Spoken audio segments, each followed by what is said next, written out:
তো hello friends, তোমরা সবাই কেমন আছো? আশা করি ভালোই আছো। দেখো, আজকে আমি নিয়ে আসলাম রান্নার ভিডিও।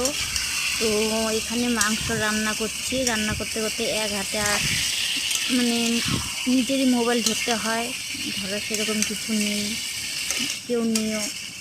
তো এরকম করে কষ্ট করে ধরছি, এক হাতে ধরছি আর এক হাতে রান্না করছি।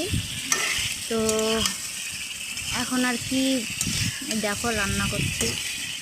রান্না হওয়ার পরে খাওয়া দাওয়া করবো। তো খাওয়া দাওয়ার ভিডিও তো দেখেছো, কালকে আগেই দিয়ে দিয়েছিলাম। তো তারপরে এখন রান্নার ভিডিওটা দিয়ে দিচ্ছি। দেখো, এটা আমাদের গরিবের ঘর, এইভাবেই থাকি। তো ভিডিওটা স্কিপ না করে দেখে নিও, ভালো লাগলে লাইক কমেন্ট।